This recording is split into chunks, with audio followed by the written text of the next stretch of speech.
Howdy there, guys. So, with the devs finally addressing 6v6 and actively participating in the format discussion, I think the conversation space is in a much more productive state now. Since we as a community know that not only are the devs open to adjusting the format in response to our concerns, but they are going to take action in the not so distant future with an official 6v6 test. I think this is great for the game, and if I'm being honest, it's given me some hope for Overwatch again. With that spark kind of reinvigorated, I want to discuss the potential format options the devs could be considering and thinking about testing. But first, let's actually define format. In a simple definition, a format is the particular way something is arranged or set out. When it comes to game design, a game's format is described as the end-user experience of interfaces, mechanical conventions, and the standard recurring elements of game design. Essentially, a game's format is the foundation of the gameplay experiences and the environment in which players interact with each other and the game's mechanics. Using that definition, I'd describe a format in the context of Overwatch as the combination of the number of players on each team, the distribution of roles, and the rule set deciding how players can choose their roles, their characters, or swap. An example of this would be our two current format selections in game: 5v5 role lock and 5v5 open queue.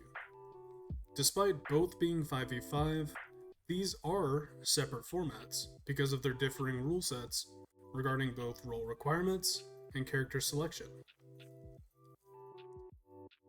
Now that we have that definition set for this video's discussion, let's get into the meat and potatoes.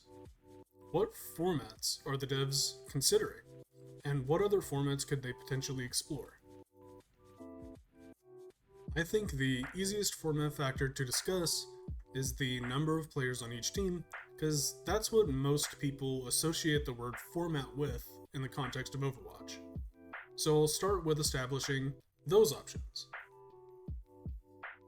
First, the obvious ones: 5v5 and 6v6. 5v5 is actually very common in multiplayer competitive games, especially in MOBAs, though I do think it functions best in a more open queue style environment because it is an odd number team setting and is much more prone to those asymmetrical issues plaguing the gameplay loop. A great way to help out an odd-numbered environment like 5v5 would be having unique roles for each player on a team so that it becomes a symmetrical and conceptually balanced experience. This is what most MOBAs do, having some form of a support, carry, mid, solo, or jungle, each role having their own unique general gameplay loop and unique responsibilities that add to the team experience. 6v6 is tried and true. It's shipped with Overwatch and has proven itself to be a functional foundation regardless of format, but not in spite of balance and poor character design. I believe it works particularly well in a 2-2-2 environment because it allows for there to be multiple players of each of the three established roles while not sacrificing any role in particular because it is a symmetrical environment. Alternatively to these options, there's a couple other team sets that could realistically function in Overwatch, but I don't think they'll be considered heavily. 4v4 would be a smaller and more intense experience. 4v4 could be interesting, but it would either need to be tank, damage, support, or reintroduce the defense and offense roles to even out the roster, role representation, and those team requirements. While I do think this is definitely an option, I think 4v4 is probably too small of a team set for Overwatch without drastically reworking maps to accommodate the lack of players and open space. It also has the potential to really lean into the same asymmetrical issues that 5v5 struggles with, unless huge roster adjustments are made. The other option people are talking about is 7v7, which would be a larger and more chaotic experience. 7v7 has been thought of largely as a 2-3-2 environment and aims to hit two birds with one stone. Bring back another tank player and instantly greatly improve that role's experience and gameplay loop, while still maintaining a greater ratio of damage characters required to try and battle queue times. It's not that bad of a concept on paper, but I think it definitely has some major flaws, especially as it's another inherently asymmetrical team set. It does solve some of the current tank gameplay loop issues, just like 6v6 2-2-2 would. But it introduces a couple of new issues. One is that 3 damage heroes is a lot to manage, especially if the balance of the roles is any kind of wonky at all, and this is Overwatch and Team 4. I'm sure we can all imagine 4 or 5 man dives onto backlines, absolutely deleting any player they focus on with little resistance. Or poke comps, stacking range with 3 or more hit scan characters, firing down lane and hiding corners. I think it definitely could be too much, and might push the devs to make similar problematic decisions like those they've made in our current 5v5.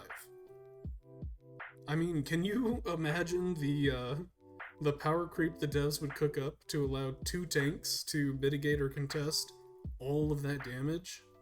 Or, more realistically, how they would juice up supports to survive and sustain their teammates through the offensive onslaught of 2 tanks and 3 damage heroes.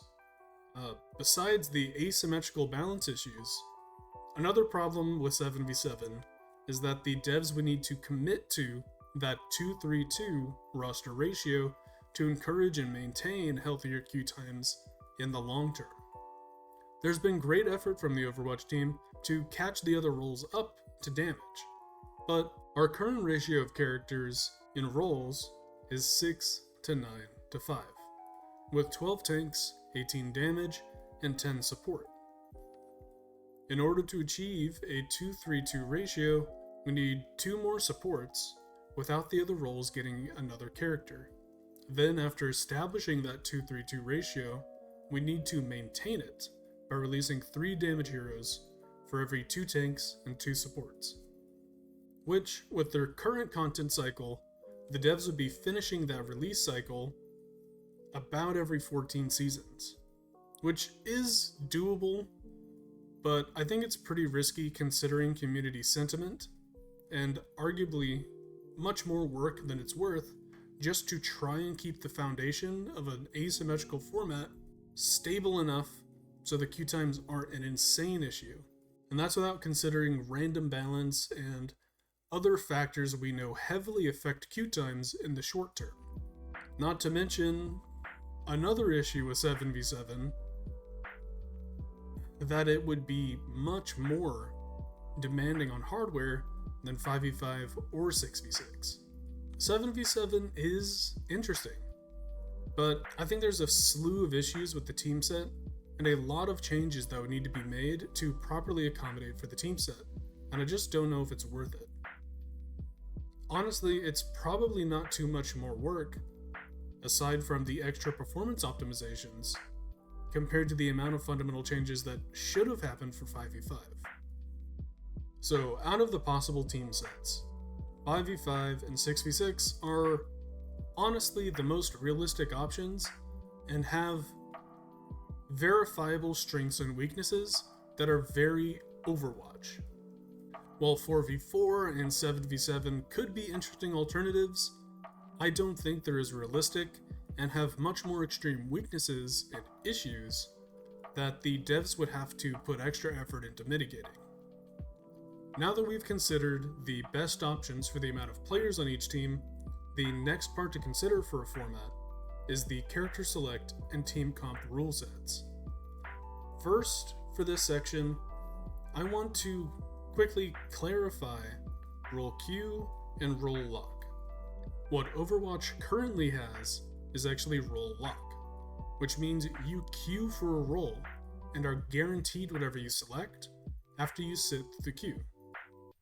And once you do make it into game, you are locked to whichever role you loaded in as, without the ability to select characters outside of that role for the entirety of the match.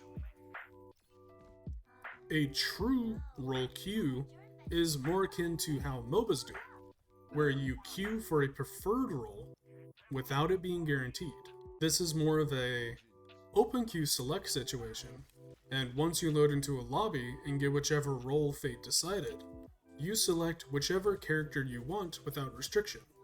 But you are expected to play a character that either fits the role or one that can successfully off-role and fulfill the expected responsibilities and playstyle of the role that you got. Role queue is a lot more flexible, varied, and expressive, while role lock is extremely rigid, but consistent in enforcing team comps, role pools, and game experiences. I think it's important to state the difference because the experiences and troubles we've had with Overwatch 2 are pretty unique to role lock, where I really don't think they'd be as extreme or consistent in an actual role queue environment. So with that distinction made, that leaves us with 3 established rule sets: open queue, role lock, and role queue. And honestly, I think that's already a great selection, especially considering how flexible some of these rule sets can be. You could have 5v5 or 6v6 in a true open queue, a role limit open queue, a true role queue, a role queue with a role limit, a true role lock like we have now, a role lock with trades, and finally a role and character lock. I could see any of these formats work with other systems the devs have been considering for the game, like map voting or hero bans. So there's plenty more that you can add to further adapt these formats, which is a great thing because those are the kinds of changes and additions that can be explored in the future to bring up hype and discussion again, without needing to, obliterate the bones of the game and tarnish the foundation everything is set upon. If I were to choose, I would have both a 6v6 and 5v5 format available in some form, and I would have the 6v6 format be the main competitive mode that everything is balanced around, since I do thoroughly believe that good balance and design decisions for 6v6 Overwatch are virtually universal across the symmetrical formats. I'm thinking of a 6v6 role lock with trades, or either of the role queue options as the main mode, and as an additional queue, I'd go with 5v5 open queue with visible preferred roles for a quality of life improvement. It'd be incredibly interesting, and kind of the best of both worlds, like when the separate open queue playlist was introduced to appease the diehard fans of that format that didn't enjoy role lock's rigidity and compositional requirements. I don't think it's impossible to have both 5v5 and 6v6 formats coexist in Overwatch 2, and have them successfully provide 2 fundamentally different experiences, without stepping on each other's toes, allowing Overwatch to appease all kinds of fans. But that's my opinion on it. What do y'all think? Which format or formats would you choose? Do you think different enough formats can actually coexist in-game? And if not, why? Now that the devs have finally entered the conversation and validated our concerns, I'm super interested in hearing what others have to say about the potential formats and changes that could be considered for the game's future. So please, comment down below and join the discussion. But that's about it for this video. If you enjoyed it, please leave a like and subscribe. Thank you all for watching. See ya.